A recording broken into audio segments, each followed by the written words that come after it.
திருச்சிற்றம்பலம். உலக உயிர்களின் நலனுக்காக சிவப்பரம்பொருள் 25 விதமான மாகேஸ்வர வடிவங்களை எடுக்கிறார். அதில் ஒன்று கஜமுக அனுகிரகமூர்த்தி. இந்த கஜமுக அனுகிரகமூர்த்தியைத்தான் நாம் விநாயகர் என்று வணங்குகின்றோம். ஆகவே விநாயகர் வேறல்ல, சிவப்பரம்பொருள் வேறல்ல, இருவரும் ஒருவரே.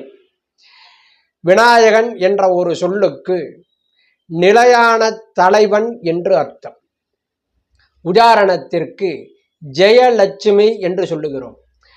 ஜெயம் என்றால் வெற்றி, வெற்றியை தரக்கூடிய லட்சுமி என்று பொருள்படும்.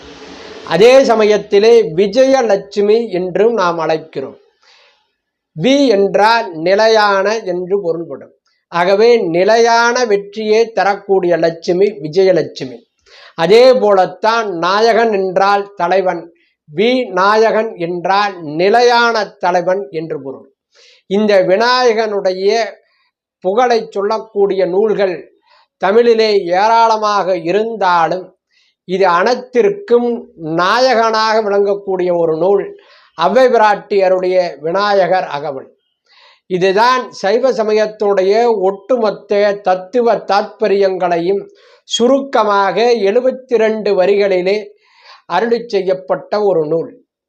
இதில் சரியே, கிரியே, யோகம், ஞானம் என்ற படிநிலைகளில் வரிசைப்படுத்தி அதில் யோகத்தை முழுமையாக விளக்கக்கூடிய உன்னதமான ஈடு இணையில்லாத ஒப்பற்ற நூல் இந்த விநாயகர் அகவல்.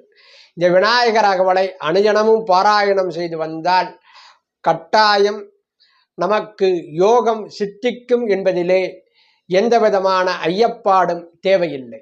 திருச்சிற்றம்பலம்.